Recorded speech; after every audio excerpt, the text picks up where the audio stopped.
Good morning from Sacred Space at Titania's Realm. The time is 11:28 a.m. on the 6th of February 2026. It's a scathing hot morning, 30 degrees Celsius in Brisbane, Australia today. I've just given the birdie boys a bit of a spritz.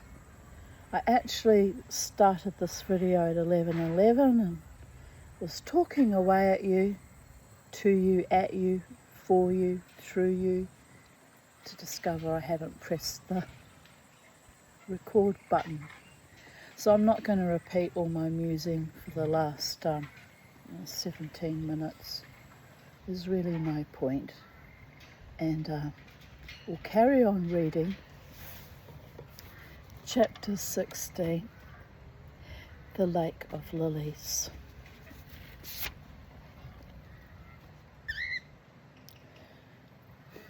I said some pretty profound things, which is why I'm amused that it's just dissipated into the ether now. But the gods hear my words, even if you don't get to, and it's all okay. It truly is. Every little thing's gonna be alright. Don't worry about a thing. Anyway, it's scathing hot. I was talking about yesterday's video about taking myself off to Kuchi Mudlow Island, and as you can see, I'm still here in my sacred space garden. So I really do need to make myself go, because it would be good to be in the ocean, have a swim, and be surrounded in beauty and nature and the water. So let us continue. Chapter 16, The Lake of Lilies. The magpies were most indignant at their imprisonment, in spite of the large size of their quarters. Suffering from insatiable curiosity as they did, they found it most frustrating not to be able to investigate and comment on everything that happened. Their field of view was limited to the front of the house, and so if anything happened round the back, they would go almost frantic, cackling and chuckling indignantly as they flew round and round their cage, poking their heads through the wire in an effort to see what was going on. Confined as they were able to devote a lot of time to their studies, which consisted of getting a solid grounding in the Greek and English language, and producing skillful imitations of natural sounds. Within a very short time they were able to call all members of the family by name, and they would, with extreme cunning, wait until Spiro had got into the car and coasted some distance down the hill before rushing to the corner of their cage and screaming, "Spiro! Spiro! Spiro!" making him cram on his brakes and return to the house to find out who was calling him. They would also derive a lot of innocent amusement by shouting, "Go away!" and "Come here!" in rapid succession in both Greek and English, to the complete confusion of the dogs. Another trick out of which they got endless pleasure was deluding the poor unfortunate flock of chickens which spent the day scratching hopefully round the olive groves. Periodically the maid would come to the kitchen door and utter a series of piping noises, interspersed with strange hiccuping cries, which the hens knew was a signal for food, and they would assemble at the back door like magic.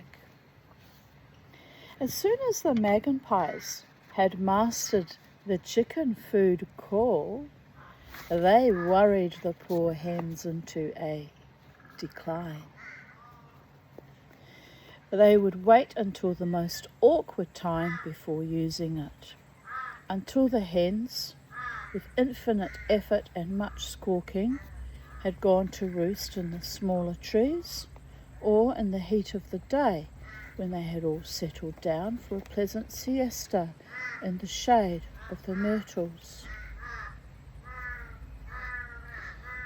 No sooner were they drowsing pleasantly than the magpies would start the food call, one doing the hiccups while the other did the piping.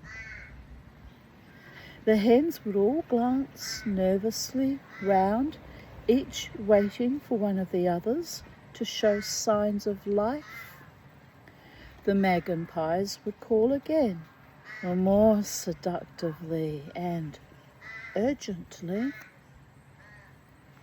Suddenly, one hen with less self-control than the rest would leap squawking to her feet and bounce towards the magpie's cage, and the rest, clucking and flapping, would follow her with all speed. They would rush up to the wire of the cage, barging and squawking, treading on one another's feet, pecking at each other, and then stand in a disorderly, panting crowd, looking up into the cage where the magpies, sleek and elegant in their black and white suits, would stare down at them and chuckle like a pair of city slickers that have successfully duped a crowd of bumbling and earnest villagers. Finished my tea. But I've had 2 cups of tea this morning. I'm going to try and cut back on tea because I just wonder if it's aggravating the bladder overactivity and the stopping breathing. My bladder wasn't too bad last night, but it played up for the first 2 hours. I was up a few times, and then probably exhaustion. It settled right down. I slept the rest of the night.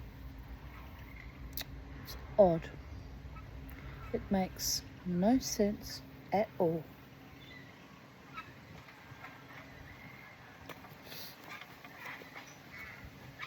But I'm alive against the odds. I'm alive in spite of the odds. I'm alive to spite the odds. I'm alive just to defiantly outlive all my fucking enemies. So there is that, people of Earth.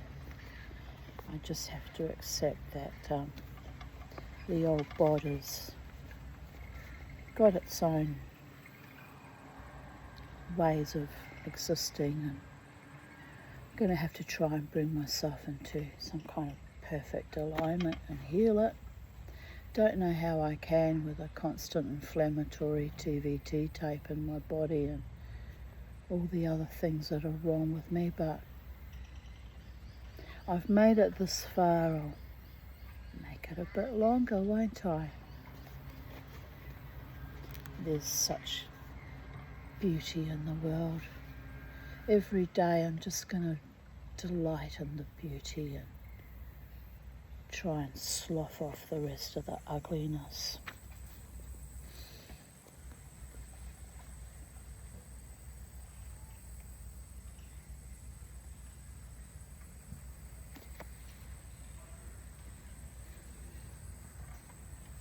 Both birds are preening happily.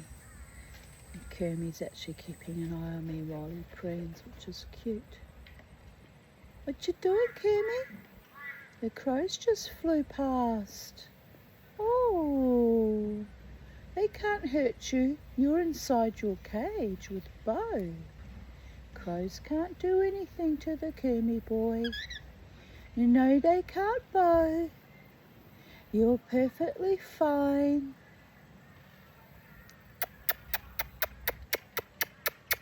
Also, oddly, the crows are kinda my friends. Yes, all the birdies that come and get food and water are my friends. They appreciate what we do for them. They do.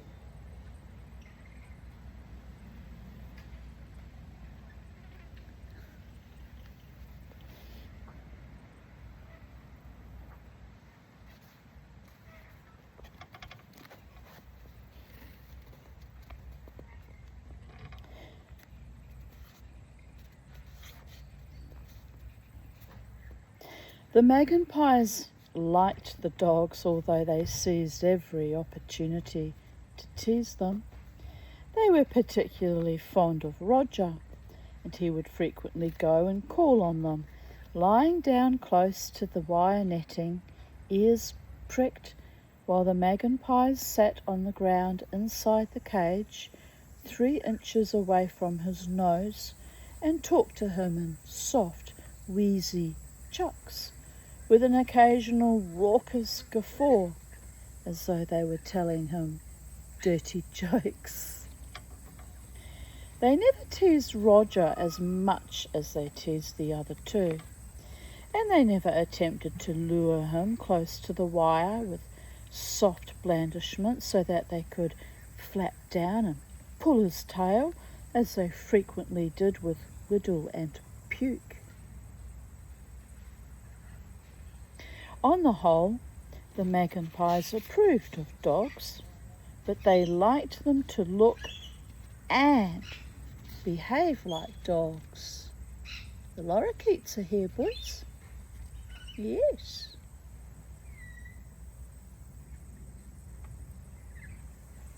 So when Dodo made her appearance in our midst, the magpies absolutely refused to believe that she was a dog, and treated her from the beginning with a sort of rowdy, jeering disdain.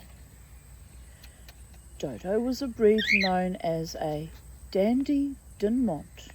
Never heard of such a thing. To Google it later. They look like long, fat, hair-covered balloons with minute bow legs, enormous and protuberant eyes, and long flopping ears. Strangely enough, it was due to Mother that this curious misshapen breed of dog made its appearance among us. A friend of ours had a pair of these beasts which had suddenly, after years of barrenness, produced a litter of 6 puppies. The poor man was at his wits' end trying to find good homes for all these offspring, and so Mother, good-naturedly and unthinkingly, said she would have one. She set off one afternoon to choose her puppy, and, rather unwisely, selected a female. At the time it did not strike her as impudent to produce a bitch into a household exclusively populated by very masculine dogs. So, clasping the puppy like a dimly conscious sausage under one arm, Mother climbed into the car and drove home in triumph to show the new addition to the family. The puppy, determined to make the occasion a memorable one, was violently and persistently sick from the moment she got in the car to the moment she got out. Oh, bless. The family assembled on the veranda, viewing Mother's prize as it waddled up the path towards them, eyes bulging, minute legs working frantically to keep the long, drooping body in motion. It sounds like a dachshund, doesn't it? Dachshund. Ears flapping wildly, pausing now and then to vomit into a flower bed. "Oh, isn't he sweet?" cried Margot. Good God, it looks like a sea slug, said Leslie. Mother, really? Said Larry, contemplating Dodo with loathing. Where did you dig up that canine Frankenstein? Oh, but he's sweet, repeated Margot. What's wrong with him? It's not a him, it's a her, said Mother, regarding her acquisition proudly. She's called Dodo. Well, that's two things wrong with it for a start, said Larry. It's a ghastly name for an animal, and to introduce a bitch into the house with those other three lechers about is asking for trouble. Apart from that, just look at it. Look at the shape. How did it get like that? Did it have an accident, or was it born like that? Don't be silly, dear. It's the breed. They're meant to be like that. Nonsense, Mother. It's a monster. Who would want to deliberately produce a thing that shape? I pointed out that Dachshunds, or I pronounce it Dachshunds, were much the same shape, and they had been bred specially to enable them to get down holes after badgers. Probably the Dandy Dinmont had been bred for a similar reason. So I was right, similar shape to a Dachshund. Still don't know what it looks like though. Well, when I finish this video, I'll have to Google it and have a look, won't I? I suggest you do the same. I might post what it looks like though, just in case you don't have time to look up all the references in these stories. Sometimes I do, sometimes I don't. Depends if I remember or if I don't get distracted by something else. Dandy Dinmont, Dinmont.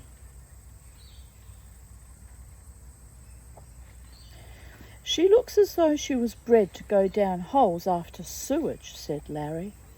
Don't be disgusting, dear. They're very nice little dogs and very faithful, apparently. I should imagine they have to be faithful to anyone who shows interest in them. They can't possibly have many admirers in the world. I think you're being very nasty about her, and anyway, you're in no position to talk about beauty. It's only skin deep after all, and before you go throwing stones, you should look for the beam in your eye, said Margot triumphantly. Larry looked puzzled. Is that a proverb or a quotation from the Builder's Gazette? He inquired. I think she means that it's an ill wind that gathers no moss, said Leslie. You make me sick, said Margot with dignified scorn. Well, join little Dodo in the flower bed. Now, said Mother, don't argue about it. It's my dog and I like her, and so that's all that matters. She's quite correct about that, you know. Not many people liked my Beauregard, but he was an arsehole, but he was my arsehole. He was a lovely dog when he wasn't being a cantankerous, irritated, irascible, bitter, angry little man. I loved him, and he loved me, and that's all that matters.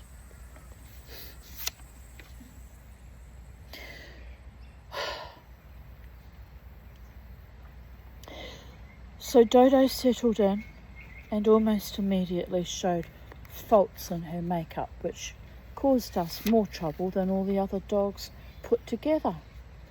To begin with, she had a weak hind leg, and at any time during the day or night, her hip joint was liable to come out of its socket for no apparent reason.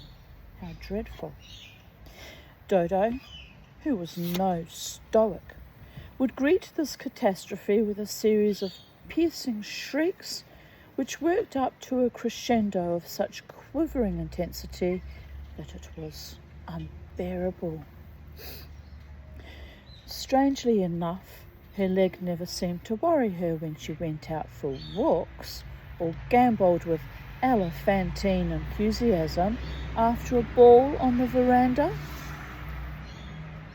But invariably in the evening, when the family were all sitting quietly, absorbed in writing or reading or knitting, Dodo's leg would suddenly leap out of its socket and she would roll on her back and utter a scream that would make everybody jump and lose control of whatever they were doing. By the time we had massaged her leg back into place, Dodo would have screamed herself to exhaustion and immediately fall into a deep and peaceful sleep, while we would be so unnerved that we would be unable to concentrate on anything for the rest of the evening.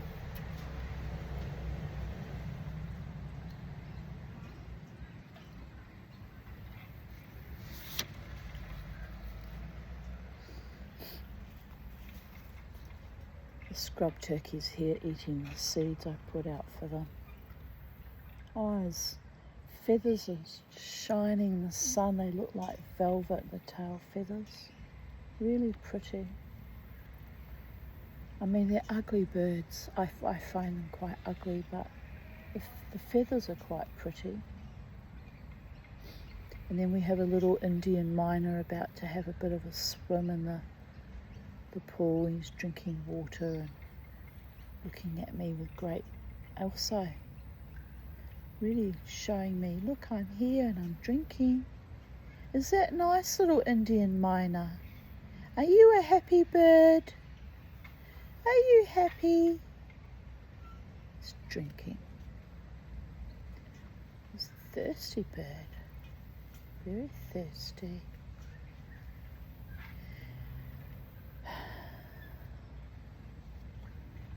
Didn't have a swim, just had a drink. I'm glad I freshened up the water today. They need fresh water to drink.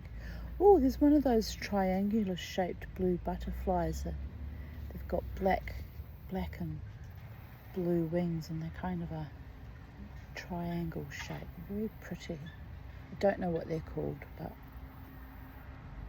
I haven't seen those around much all summer. All of a sudden they're appearing in the garden. All very lovely people of earth. All very lovely indeed.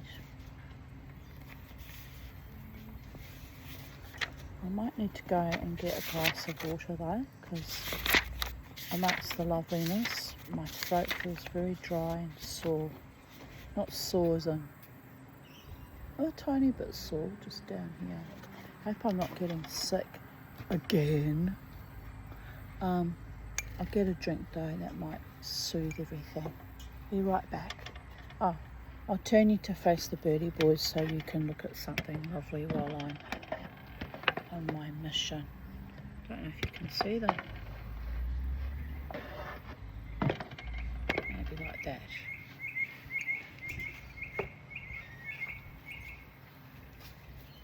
Are you a handsome turkey? You're the girl. You're the mama turkey.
What's going on, little Bo?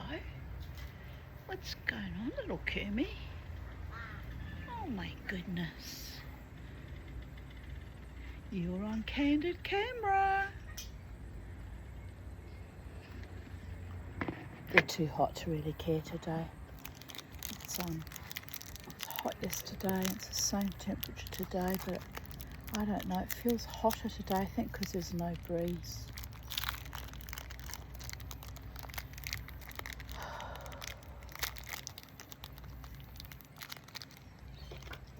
Just pour my glass of water, people of Earth, and then we'll be back in business.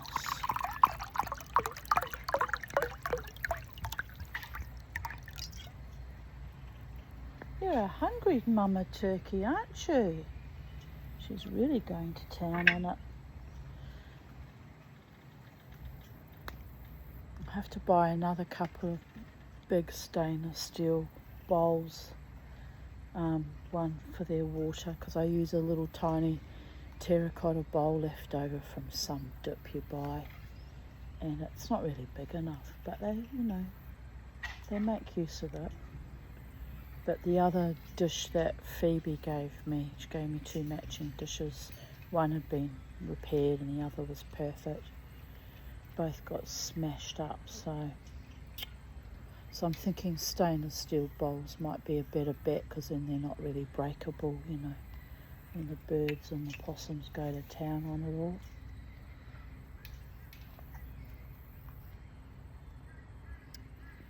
That's better. Needed that. We needed that, didn't we, little Bo?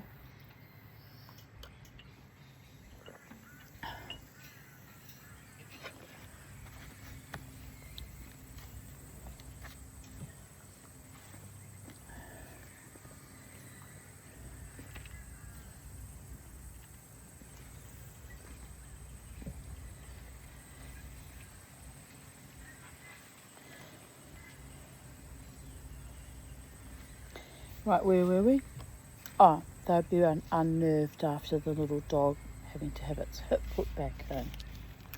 That would be a bit unnerving. Poor little thing suffering like that.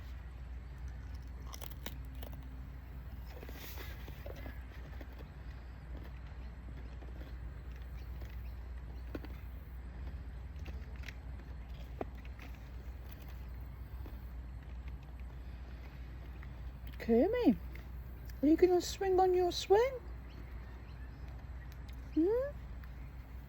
My little swinging boy.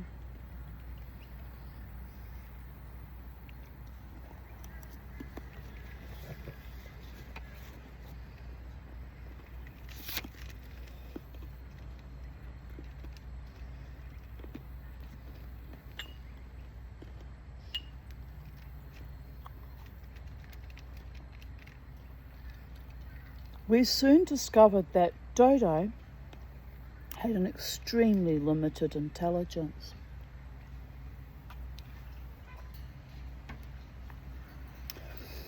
There was only room for one idea at a time in her skull, and once it was there, Dodo would retain it grimly in spite of all opposition.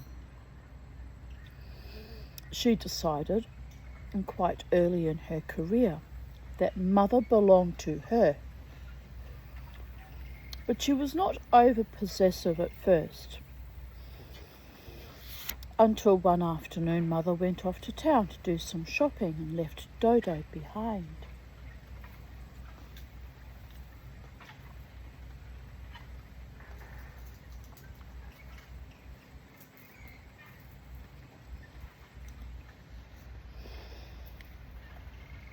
Convinced that she would never see mother again, Dodo went into mourning and waddled, howling sorrowfully, round the house, occasionally being so overcome with grief that her leg would come out of joint.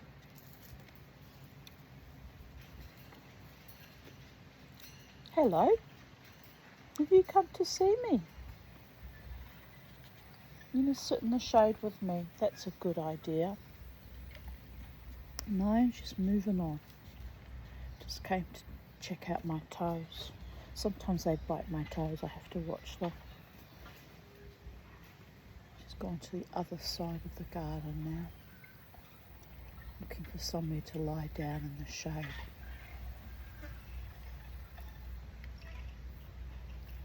Well, she had a good feed anyway, ate well.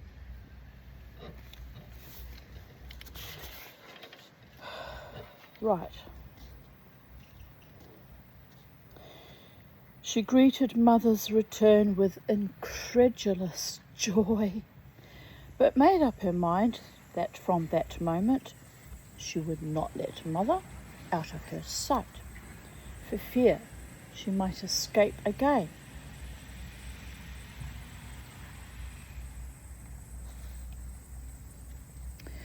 So she attached herself to Mother with the tenacity of a limpet, never moving more than a couple of feet away at the most. If Mother sat down, Dodo would lie at her feet.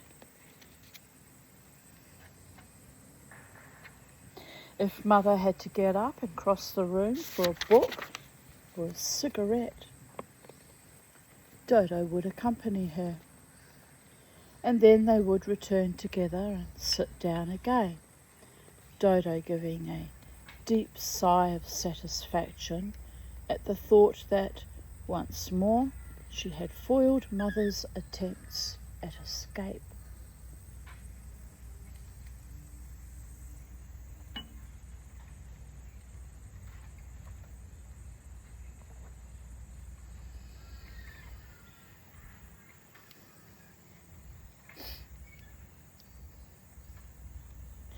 She even insisted on being present when Mother had a bath, sitting dolefully by the tub and staring at Mother with embarrassing intensity.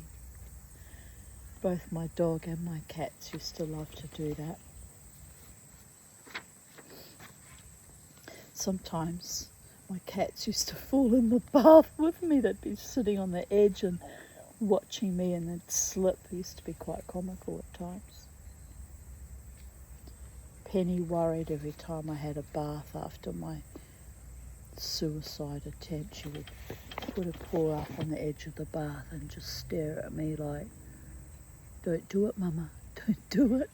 I'd have to tell her everything was fine, but I wasn't going to be so determined to resolve things in that way ever again. I would just accept my bloody fate. It's not an easy one to accept, though, people of Earth, by all the gods. But she worried for about a good 6 months to a year after. Whenever I had a bath, she'd freak the fuck out.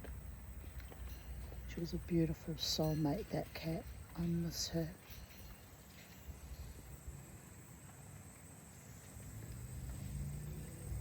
Well, little Kermie.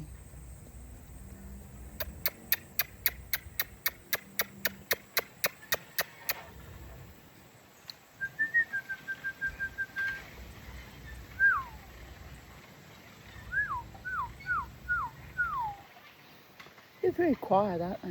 They're not singing today. No singing from little Bo.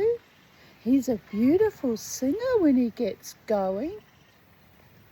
He says, "Oh, Mama, it's too hot."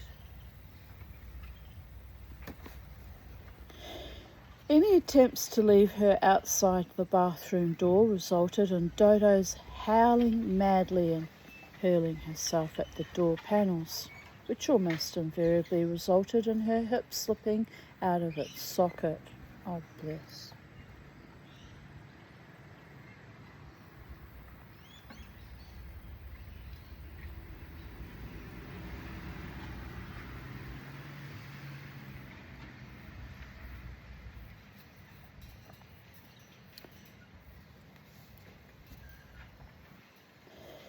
She seemed to be under the impression that it was not safe to let Mother go alone into the bathroom, even if she stood guard over the door.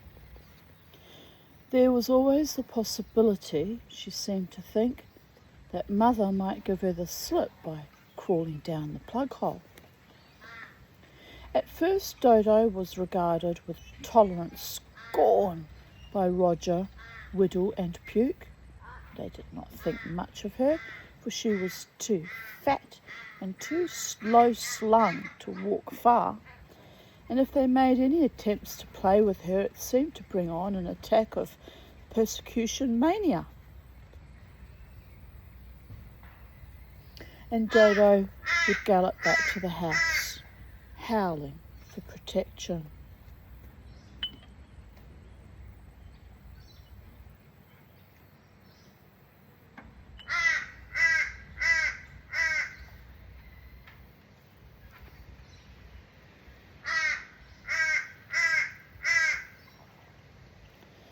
Taken all round, they were inclined to consider her a boring and useless addition to the household, until they discovered that she had one superlative and overwhelmingly delightful characteristic.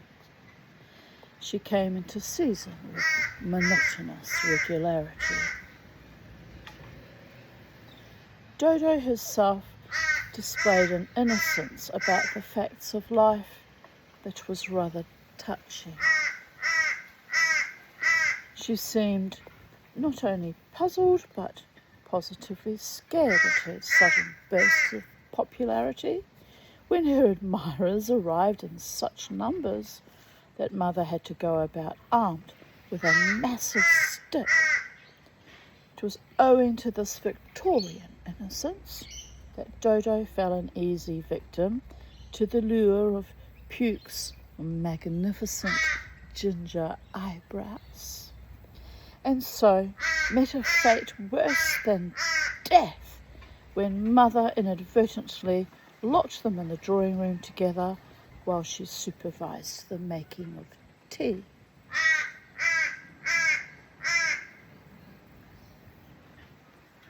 Trying to wonder why Mother would do such a thing, and she knows she was in season, my gods. Don't think it was all that inadvertent after all, people of Earth. Just saying.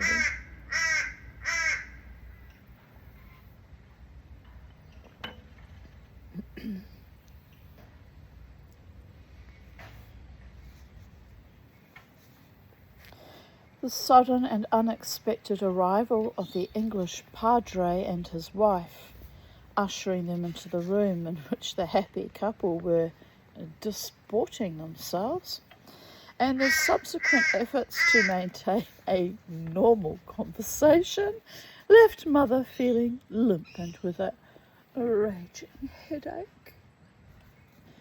To everyone's surprise, including Dodo's, a puppy was born of this union, a strange, mewling blob of a creature with its mother's figure and its father's unusual liver and white markings. To suddenly become a mother like that, Dodo found, was very demoralizing. She almost had a nervous breakdown, for she was torn between the desire to stay in one spot with her puppy and the urge to keep as close to Mother as possible. They were, however, unaware of the psychological turmoil. Eventually, Dodo decided to compromise, so she followed Mother around and carried the puppy in her mouth. She had spent the whole morning doing this before we discovered what she was up to. The unfortunate puppy hung from her mouth by its head, its body swinging to and fro as Dodo waddled along at Mother's heels. Scolding and pleading having no effect, Mother was forced to confine herself to the bedroom with Dodo and her puppy, and we carried their meals up on a tray. Even this was not altogether successful, for if Mother moved out of the chair, Dodo ever alert, would seize her puppy and sit there regarding Mother with starting eyes, ready to give chase if necessary. "If this goes on much longer, that puppy will grow into a giraffe," observed Leslie. "I know, poor little thing," said Mother, "but what can I do? She picks it up if she sees me lighting a cigarette." "Simplest thing would be to drown it," said Larry. "It's going to grow into the most horrifying animal anyway. Look at its parents." "No, indeed you won't drown it," exclaimed Mother indignantly. "Don't be so horrible," said Margot. "The poor little thing." "Well, I think it's a perfectly ridiculous situation, allowing yourself to be chained to a chair by a dog." "It's my dog, and if I want to sit here, I shall," said Mother firmly. "But for how long? This might go on for months." "I shall think of something," said Mother with dignity. The solution to the problem that Mother eventually thought of was simple. She hired the maid's youngest daughter to carry the puppy for Dodo. This arrangement seemed to satisfy Dodo very well, and once more Mother was able to move about the house.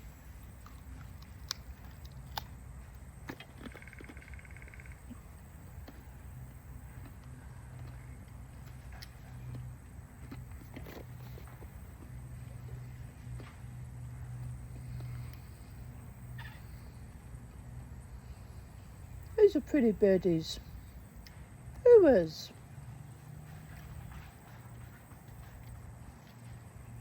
The correct grammar, Mother, is "who are the pretty birdies?" "I know, I just talk baby talk to you. You don't mind, do you?" "Actually, we find it quite extraordinary, Mother T, how you talk to us in birdie num num baby talk."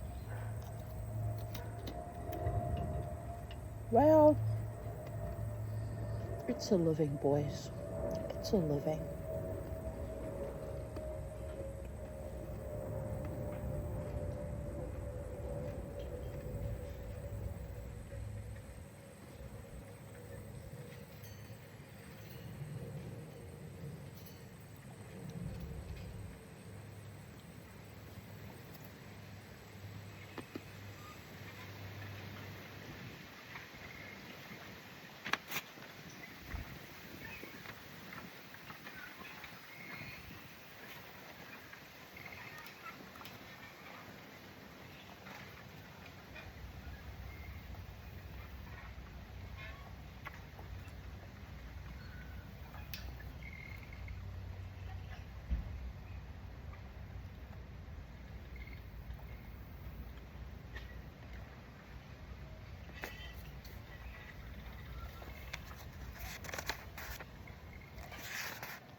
The solution to the problem that Mother eventually thought of was simple.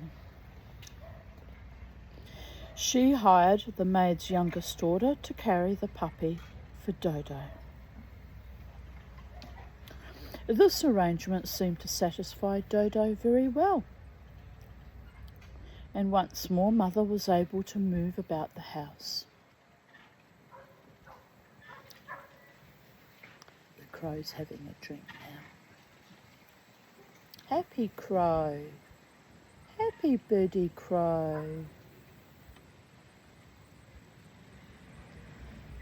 She pottered from room to room like some Eastern potentate, Dodo pattering at her heels, and young Sophia bringing up the end of the line, tongue protruding and eyes squinting with the effort, bearing in her arms a large cushion on which reposed Dodo's strange offspring.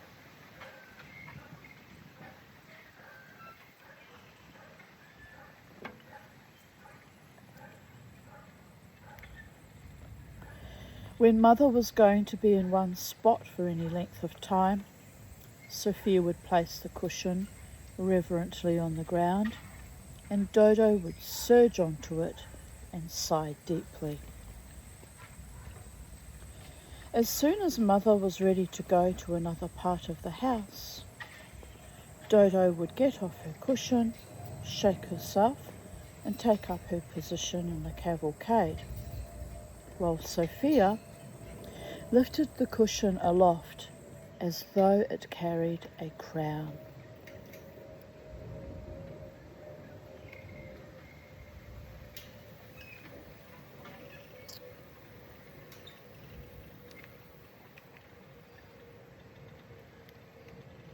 Getting distressed about the lawn mowing. It's getting too much. It really is.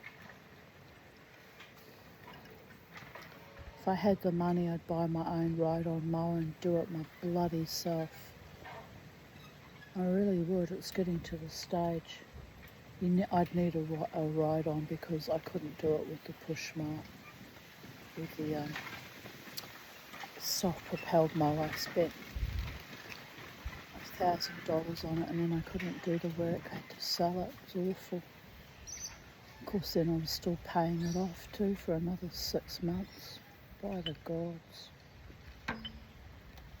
It's really quite nasty how they just leave me without that being done in a constant routine. I mean, the man that was coming to do it, he had surgery, which, I get. It's writhing in bloody agony, having your knee done is very painful. But, they promised me they'd get someone to do it. I haven't had any news. And I did speak to them yesterday. They've got a new caseworker, so they've probably shuffled it onto the new caseworker, and she either hasn't realised that this job needs doing or doesn't care.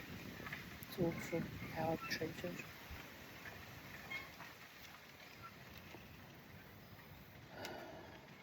And I'm kind of at their mercy because I need to keep everything sweet, to keep the mowing happening.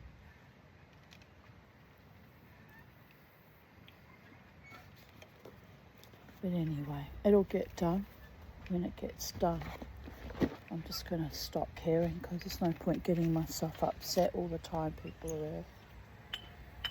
It's just no point at all.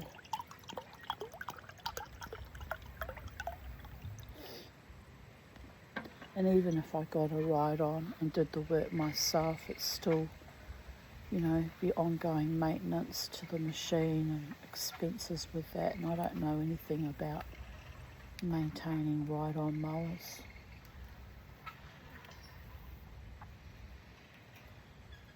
It's how they get you. You don't know how to look after yourself properly, and you're not self-sufficient enough, and you can't rely on people to do the right thing by you anymore.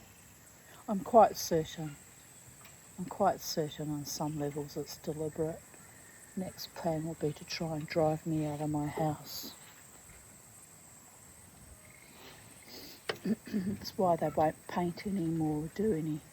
They do still do repairs, but they won't do the painting, and anything involves any major expense. They just hope that I drop dead and then they can bulldoze and sell off the land. That's the agenda, people of Earth. I'm not stupid, I'm well aware.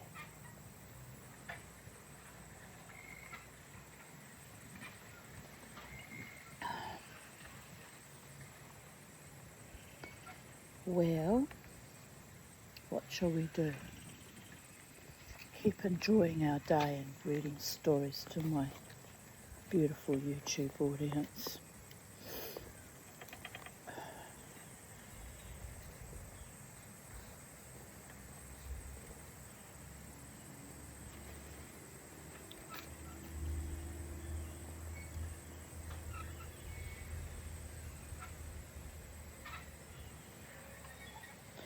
When Mother was going to be in one spot for any length of time, Sophia would place the cushion reverently on the ground, and Dodo would surge onto it and sigh deeply. As soon as Mother was ready to go to another part of the house, Dodo would get off her cushion and shake herself and take up her position in the cavalcade, while Sophia lifted the cushion aloft as though it carried a crown. Mother would peer over her spectacles to make sure the column was ready and give a little nod, and they would wind their way off to the next job.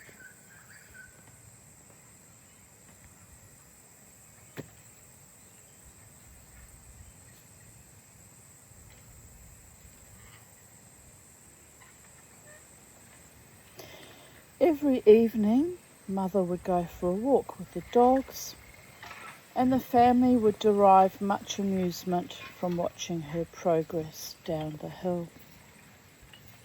Roger, as senior dog, would lead the procession, followed by Riddle and Puke. Then came Mother, wearing an enormous straw hat which made her look like an animated mushroom, clutching in one hand a large trowel with which to dig any interesting wild plants she found. Dodo would waddle behind, eyes protruding and tongue flapping, and Sophia would bring up the rear, pacing along solemnly, carrying the imperial puppy on its cushion. Mother's circus, Larry called it, and would irritate her by bellowing out of the window, "Oi, lady, what time does the big top go up, hey?" He purchased a bottle of hair restorer for her so that, as he explained, she could conduct experiments on Sophia and try to turn her into a bearded lady. "That's what your show needs, lady," he assured her in a hoarse voice. "A bit of class, see? Nothing like a bearded lady for bringing a bit of class to a show." But in spite of all this, Mother continued to lead her strange caravan off into the olive groves at 5 o'clock every evening.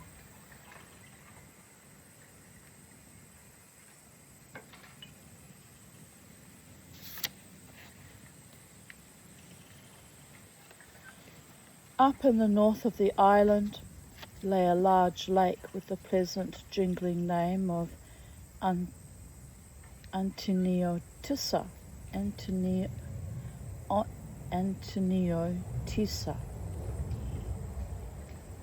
And this place was one of our favourite haunts. It was about a mile long, an elongated sheet of shallow water surrounded by a thick mane of cane and reed, and separated from the sea at one end by a wide, gently curving dune of fine white sand.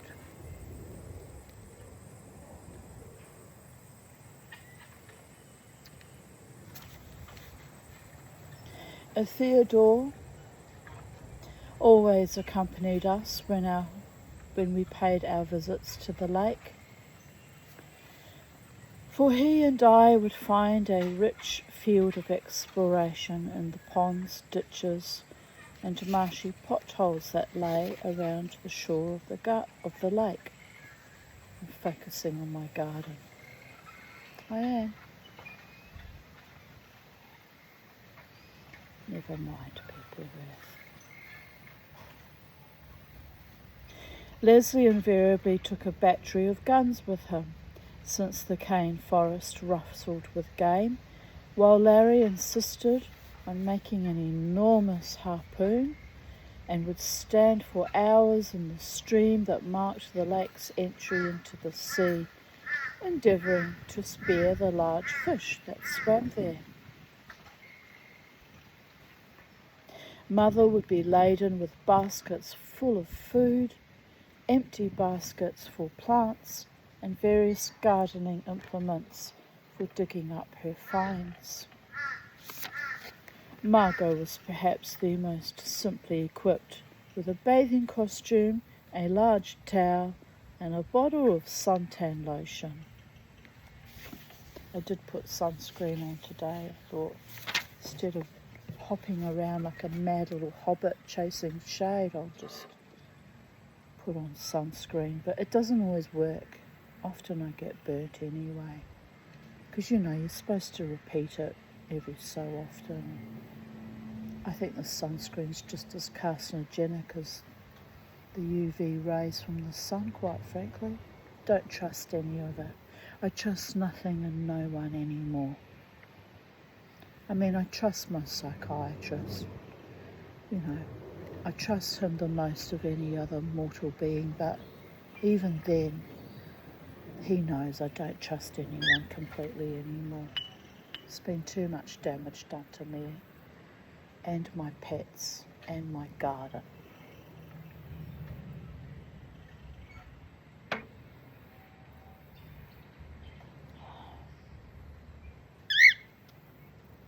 What can we trust in, people of Earth?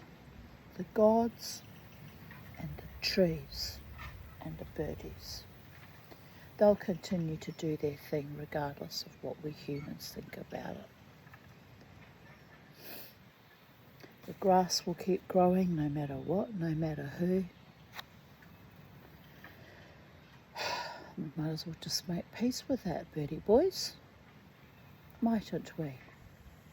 Except that if it gets too long, the government fines me $1,000 and threatens to kick me out of my house.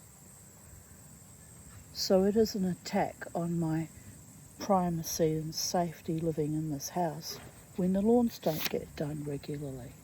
By all the gods. I'm livid. Have to let it pass though, because I'm being gaslighted and lied to. And I'm livid about that too. I guess all I can do is I'll have to go back to QCSS and lay a formal complaint and get new caseworkers that actually perform the function they're paid by the government to do. Won't I? I have to stir up shit. And I don't want to, because it would mean losing Rati, who I actually really like. She's a lovely woman. And starting with a whole new bunch of people that after a while won't be bothered or be apathetic about doing the tasks needed here as well. It's truly evil. It truly is. But I can't afford $6,000 for a good quality ride-on mower, and can't even afford to exist in this world anymore. So what am I going to do? Exist anyway, like I have done for the last 60 and 3/4 years. By all the gods. Seriously.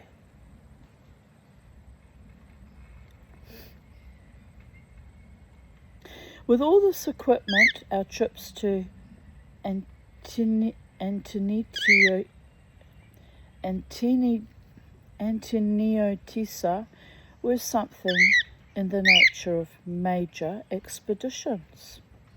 There was, however, a certain time of the year when the lake was at its best, and that was the season of lilies.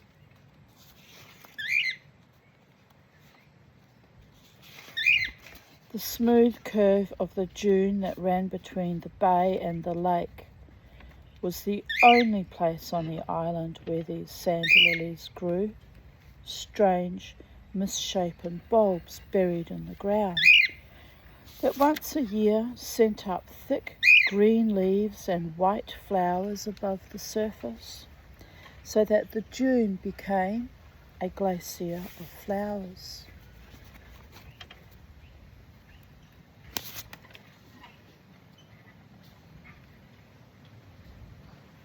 We always visited the lake at this time for the experience was a memorable one.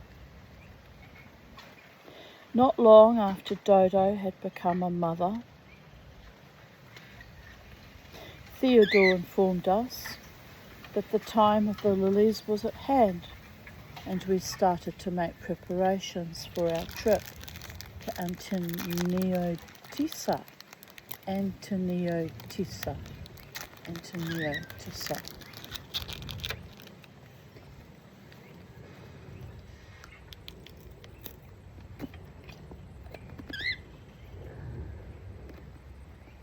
Antoniotissa. Doesn't sound Greek, does it? I need a Greek person to tell me how to pronounce that name.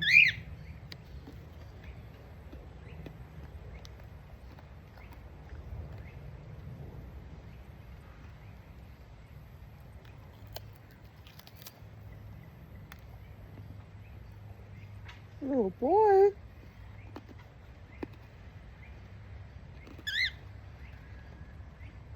You don't have to worry about lawn mowing, do you, boys? Living your best life.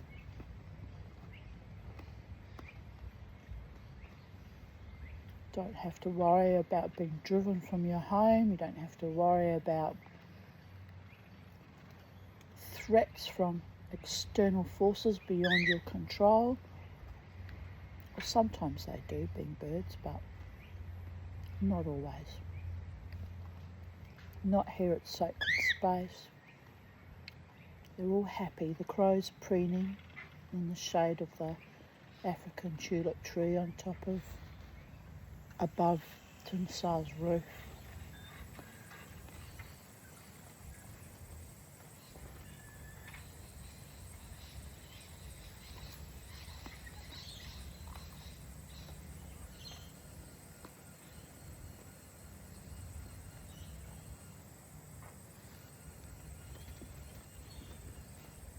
I'm almost shaking with the energy that's swirling around me at the moment. It's coming from it's actually coming from the golden rain tree.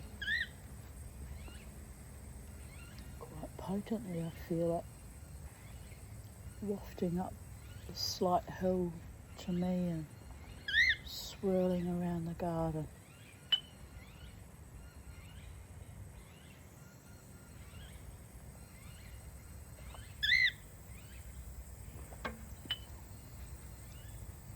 Right, people of Earth.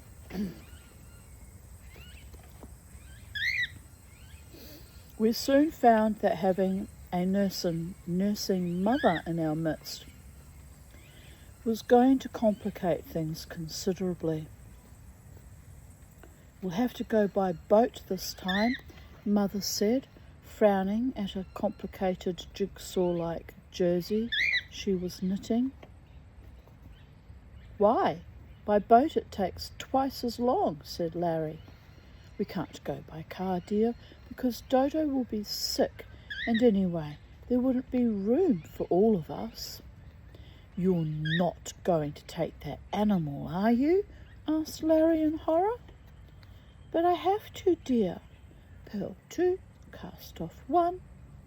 I can't leave her behind. Pearl 3. You know what she's like. Well, hire a special car for her then. I'm damned if I'm going to drive about the countryside looking as though I've just burgled Battersea Dog's home. She can't travel by car. That's what I'm explaining to you. You know she gets car sick. Now be quiet a minute, dear. I'm counting. It's ridiculous, began Larry exasperatedly. 17, 18, 19, 20, said Mother loudly and fiercely. It's ridiculous that we should have to go the longest way round just because Dodo vomits every time she sees a car. There, said Mother irritably. You've made me lose count. I do wish you wouldn't argue with me when I'm knitting. How do you know she won't be seasick? Inquired Leslie interestedly. People who are car sick are never seasick, explained Mother. I don't believe it, said Larry. That's an old wives' tale, isn't it, Theodore? Well, I wouldn't like to say, said Theodore judicially. I've heard it before, but whether there's any, any truth in it, I can't say. All I know is that I have, so far, not felt sick in a car.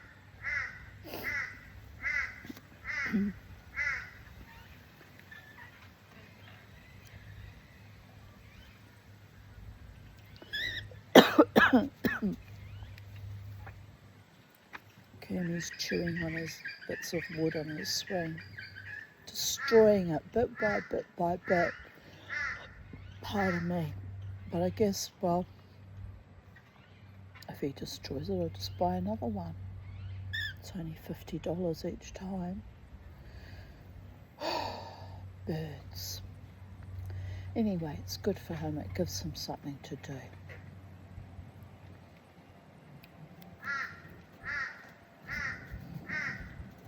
Like a Mama T reading stories on YouTube. It's a distraction from all the other ghastly horrors and nonsense and absurdities and vagaries of life. It's a distraction, people of Earth.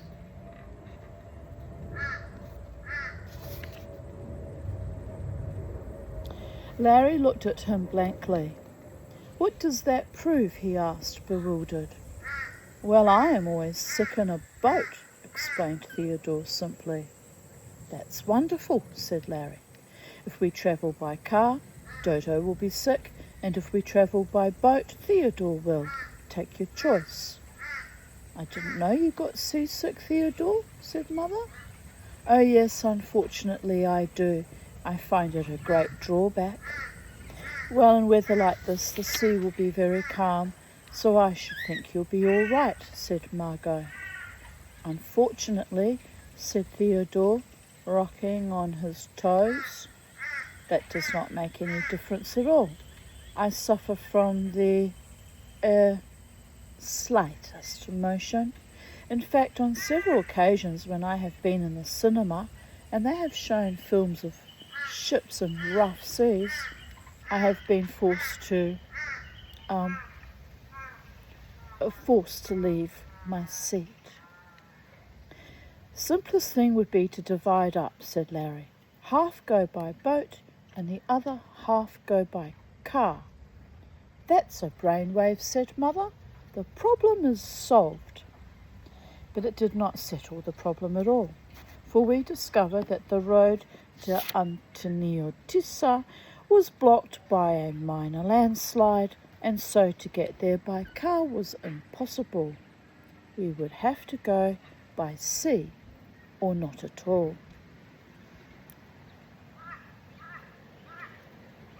We set off in a warm, pearly dawn that foretold a breathlessly warm day and a calm sea.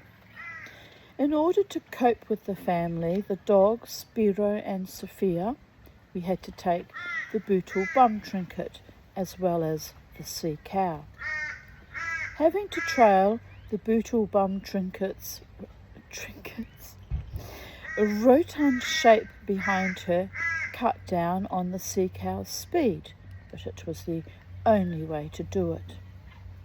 At Larry's suggestion, the dogs, Sophia, Mother and Theodore, travelled in the Bootle bum trinket, while the rest of us piled into the sea cow.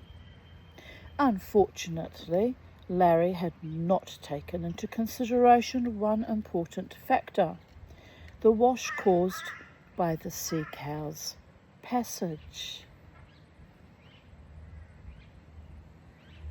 The wave curved like a wall of blue glass from her stern and reached its maximum height just as it struck the broad breast of the Bootle bum trinket, lifting her up into the air and dropping her down again with a thump.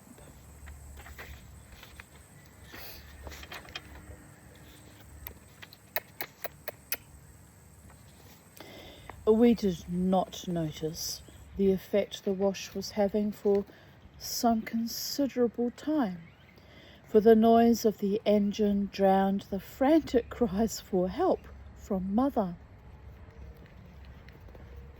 When we eventually stopped and let the Bootle bum trinket bounce up to us, we found that not only were both Theodore and Dodo ill, but everyone else was as well, including such a hardened and experienced sailor as Roger. We had to get them all into the sea cow and lay them out in a row, and Spiro, Larry, Margot and myself took up our positions in the Bootle bum trinket.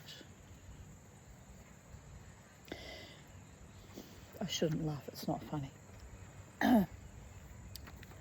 By the time we were nearing Anti-Neotissa, everyone was feeling better, with the exception of Theodore, who still kept as close to the side of the boat as possible, staring hard at his boots and answering questions monosyllabically. We rounded the last headland of red and gold rocks, lying in wavy layers like piles of gigantic fossilized newspapers, or the rusty and mould-covered wreckage of a colossus's library, and the sea cow and Bootle bum trinket turned into the wide blue bay that lay at the mouth of the lake.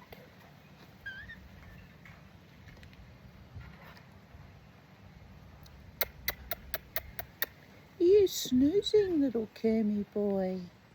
He's closing his eyes. Are you sleepy boy?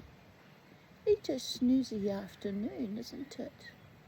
Mama might get her hammock out when we finish the story and lie in the shade and have a bit of a snooze myself. I could crawl back into bed, but it's nicer to snooze under the trees sometimes.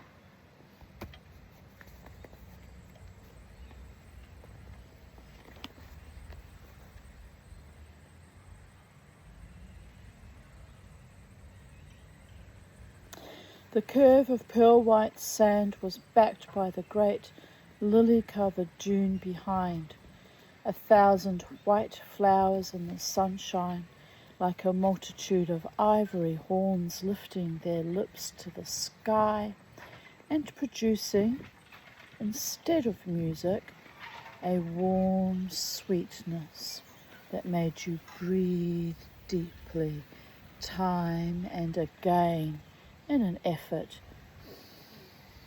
to retain it within you.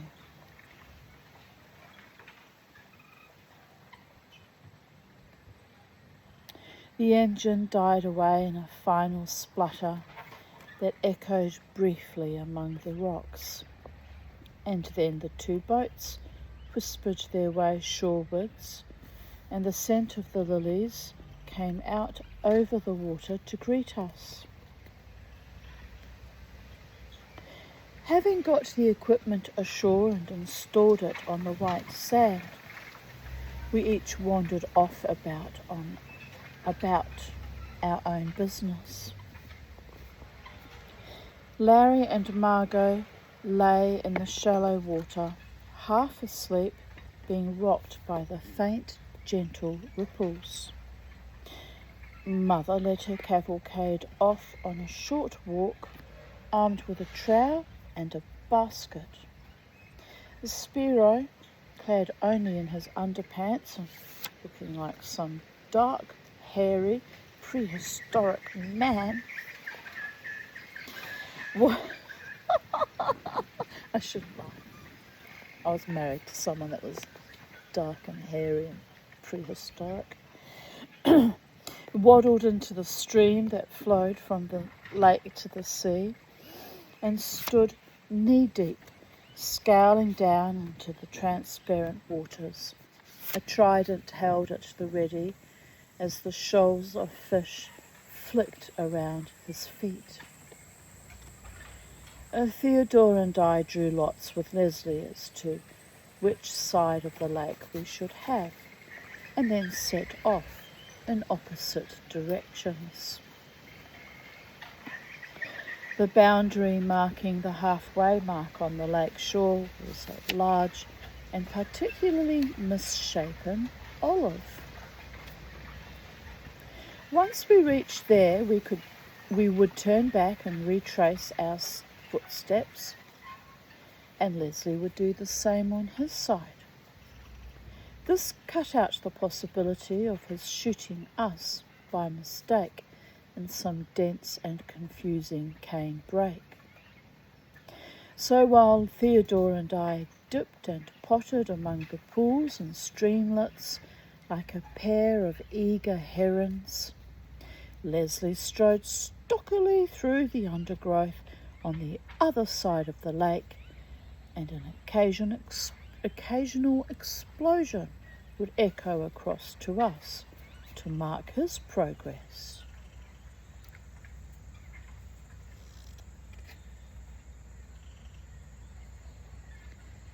Lunchtime came, and we assembled hungrily on the beach. Leslie with a bulging bag of game, hares damp with blood, partridge and quail, snipe and wood pigeons. Theodore and I with our test tubes and bottles, a shimmer with small life.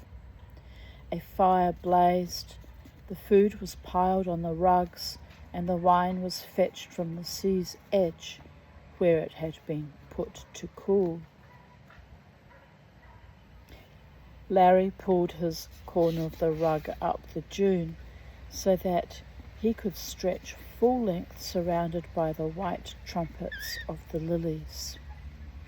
Theodore sat upright and neat, his beard wagging as he chewed his food slowly and methodically. Margot sprawled elegantly in the sun, picking daintily at a pile of fruit and vegetables.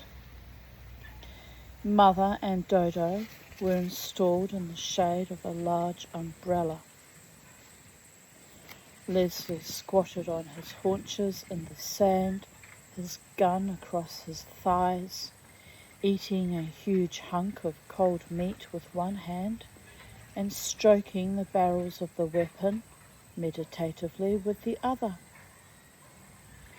Nearby, Spiro crouched by the fire, sweat running down his furrowed face and dropping in gleaming drops into the thick pelt of black hair on his chest as he turned an improvised olive wood spit with 7 fat snipe on it over the flames.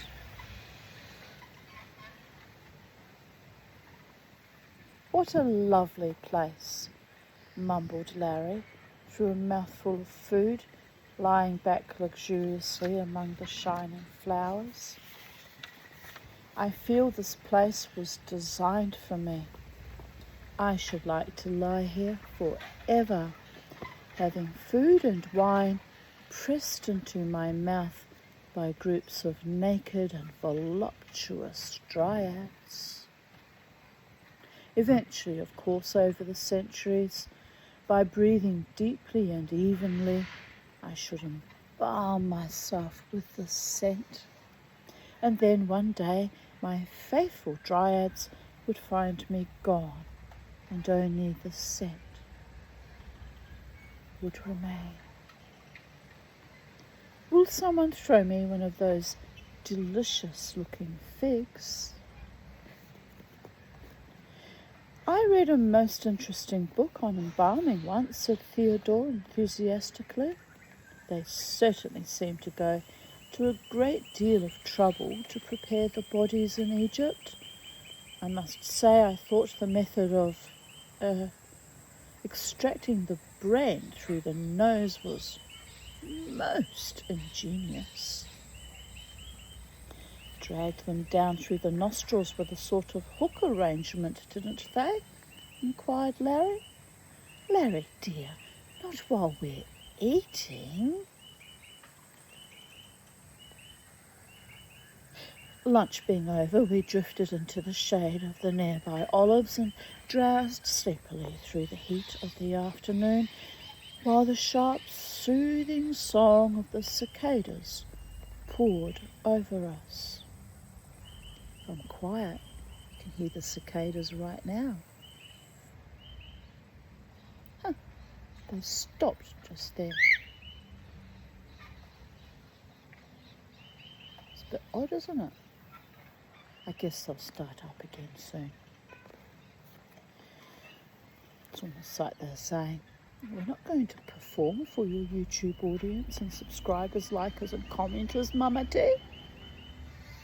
There's a faint buzzing, but it's almost like they were very loud and then silence. There is a faint cicadary sound now, but not as intense as it was when I called attention to it. Maybe it's just all the bats fluttering around inside my belfry, and there are no cicadas, and I'm not here, and I'm an illusion. It's quite possible that I'm in another paradigm, another dimension, and none of this is real. But that's depersonalisation and disassociation and nihilism, so we have to pull ourselves up by our bootstraps. Carry on, people of Earth. Right.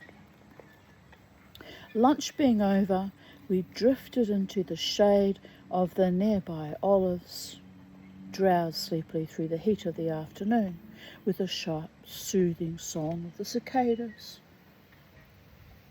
poured over us.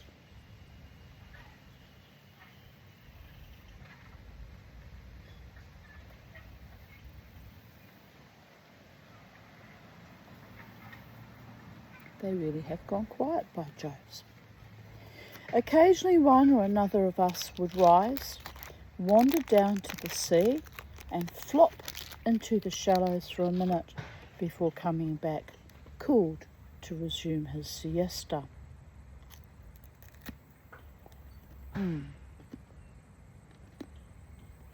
I need to do that. I really do.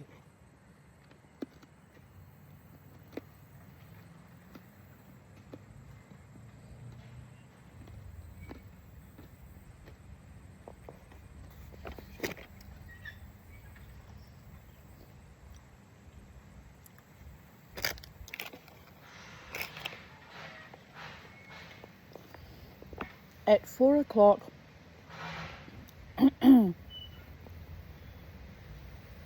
what's today? Friday, isn't it? It's interesting.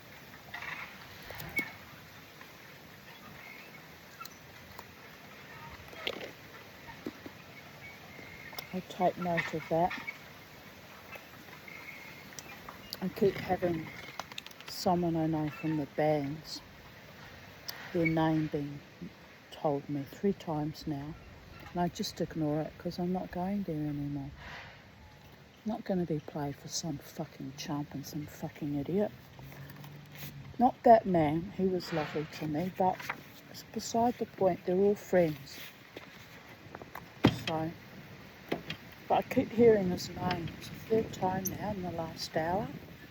It's odd.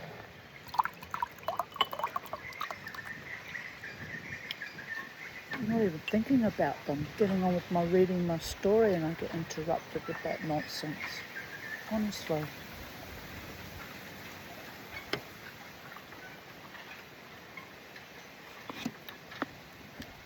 Well, there's a butterfly. We'll carry on doing what we always do, people of Earth. Living our very best lives.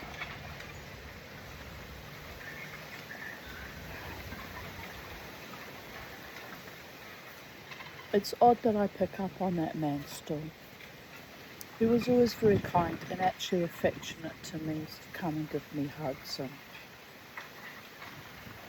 he was actually very sweet to me, to be honest. You know, there's no antipathy towards him per se. which is weird that I'm picking up hearing his name. It's odd. I'm sure he's okay though. They don't need the mama tea. They really don't. They're all grown-ups. They can manage their own lives, bodies, minds and spirits. It's not my job to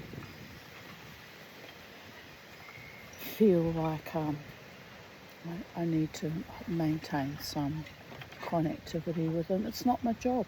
Don't get paid. Don't get respected. Don't get paid. Ultimately, it was all a elaborate, twisted fucking game. So the only way to win a game is not to play picky with.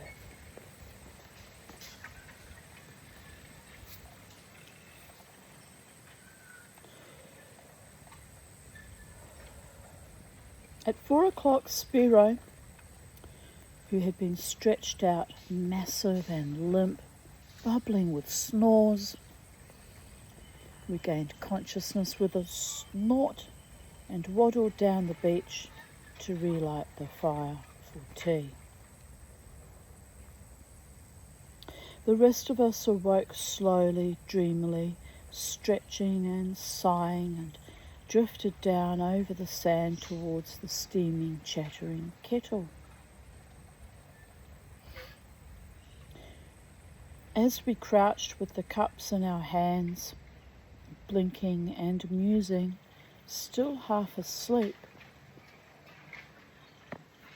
Oh, just showing me his face, how he had a sweet smile. He used to smile at me. I'm not in love with him, don't get me wrong. There's nothing weird like that going on. They're just showing me. Why are you showing me this? It's good that he's happy, that he's showing me his sweet little, mischievous little smile. God is blessed. Deserves to be happy and have a nice life. He really does. Especially surrounded by the kind of treacherous, verminous, backstabbing befoulments. Fortunately, he's oblivious to it. But Mamatu's not oblivious, so there is that. Right.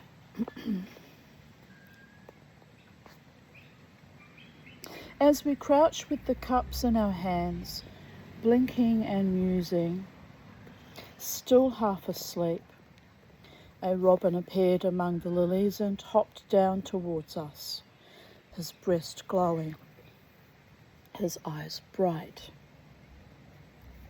He paused some 10 feet away and surveyed us critically. Deciding that we needed some entertainment, he hopped to where a pair of lilies formed a beautiful arch, posed beneath them theatrically, puffed out his chest and piped a liquid, warbling song. When he had finished, he suddenly ducked his head in what appeared to be a ludicrously conceited bow, and then flipped off through the lilies, frightened by our burst of laughter. "They are dear little things, Robin," said Mother. "There was one in England that used to spend hours by me when I was gardening. I love the way they puff up their little chests. The way that one bobbed looked exactly as if he was bowing," said Theodore. "I must say, when he puffed up his chest, he looked very like a rather outsized opera singer. Yes, singing something rather frothy and light. Strauss, I should think," agreed Larry. "Talking of operas," said Theodore, his eyes gleaming, "did I ever tell you about the last opera we had in Corfu?" We said no, he hadn't told us, and settled ourselves comfortably, getting almost as much amusement from the sight of Theodore telling the story as from the story itself. It was one of those travelling opera companies, you know. I think it came from Athens, but it may have been Italy. Anyway, their first performance was to be Tosca. The singer who took the part of the heroine was exceptionally well developed. They always seem to be. Well, as you know, in the final act of the opera, the heroine cast herself to her doom from the battlements of a fortress, or rather a castle. On the first night, the heroine climbed up onto the castle walls, sang her final song, and then cast herself to her, you know, her doom on the rocks below. Unfortunately, it seems that the stagehands had forgotten to put anything between the walls for her to land on. The result was that the crush of her landing and her subsequent yells of pain detracted somewhat from the impression that she was a shattered corpse on the rocks far below. The singer, who was just bewailing the fact that she was dead, had to sing quite powerfully in order to drown her cries. The heroine was, rather naturally, somewhat upset by the incident, and so the following night the stagehands threw themselves with enthusiasm into the job of giving her a pleasant landing. The heroine, somewhat battered, managed to hobble her way through the opera until she reached the final scene.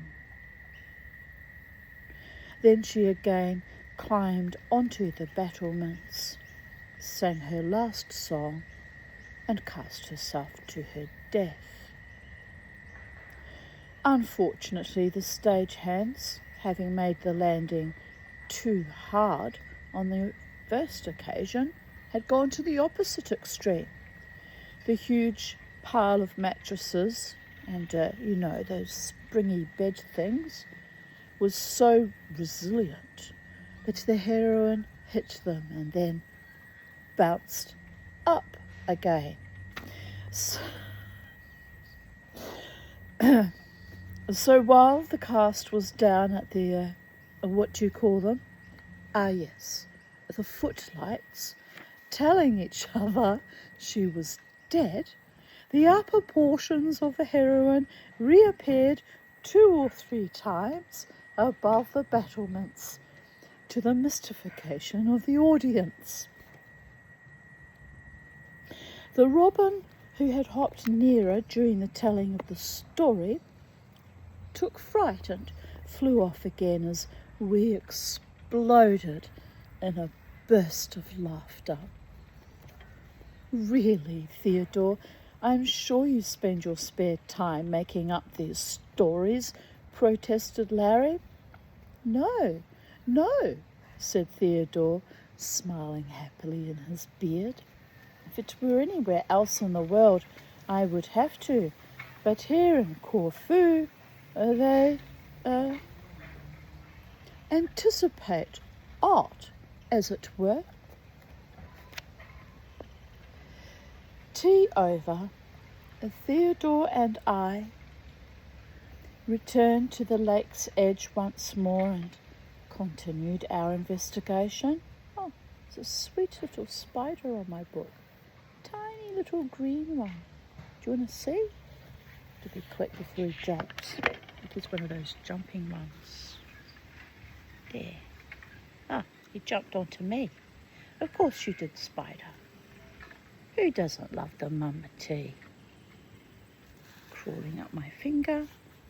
Oh, it's because he's made a little web. Well, it's all very sweet, isn't it? Say hello to the people of Earth, Spider. Say hello, people of Earth. Say hello, people of Earth. Try and flick them back on the table gently. It's all very sweet. Go about your business. Nothing to see here. Right. Oh my goodness. At tea over, Theodore and I returned to the lake's edge once more and continued our investigation until it grew too shadowy to see properly. Then we walked slowly back to the beach, where the fire Spiro had built pulsed and glowed like an enormous chrysanthemum among the ghostly white lilies. Spiro, having spared 3 large fish, was roasting them on a grid, absorbed and scowling, putting now a flake of garlic, now a squeeze of lemon juice, or a sprinkle of pepper on the delicate white flesh that showed through where the charred skin was starting to peel off. The moon rose above the mountains, turned the lilies to silver, except where the flickering flames illuminated them with a flush of pink.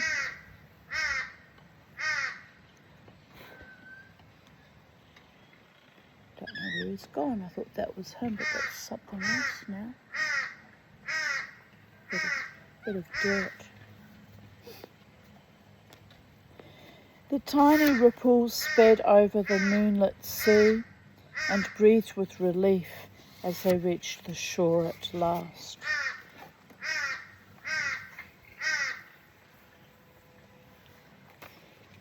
Owls started to chime in the trees, and in the gloomy shadows, fireflies gleamed as they flew, their jade-green, misty lights pulsing on and off. Eventually, yawning and stretching, we carried our things down to the boats. There you are, little green spider. We rowed out to the mouth of the bay, and then, in the pause while Leslie fiddled with the engine, we looked back at Antoniotissa.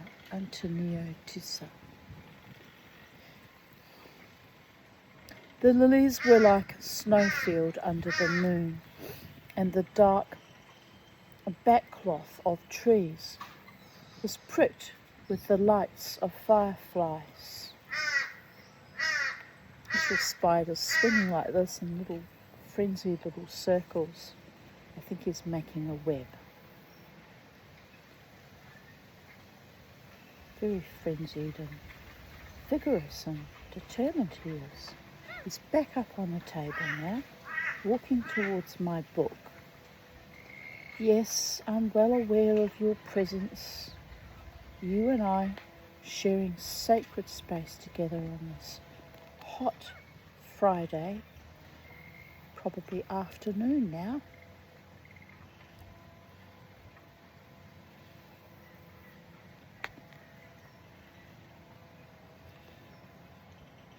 So let's read that again.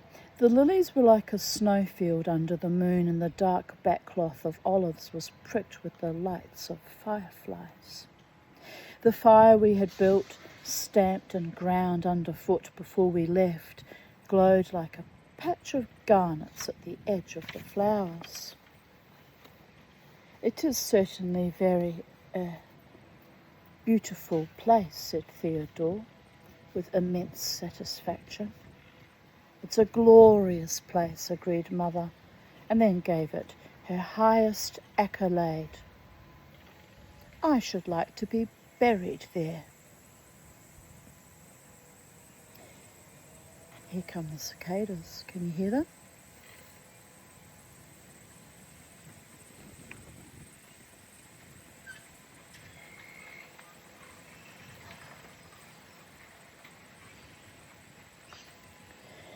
The engine stuttered uncertainly, then broke into a deep roar.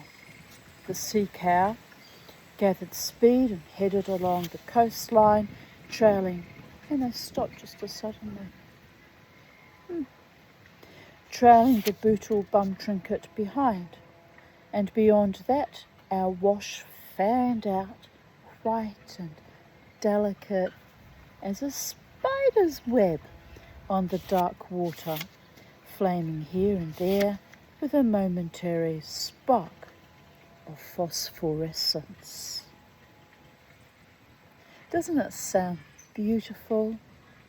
It makes me wish I was there. Right, we'll be back tomorrow with chapter 17, The Chessboard Fields. What was this one titled? The Lake of Lilies. Right. Chapter 16, The Lake of Lilies.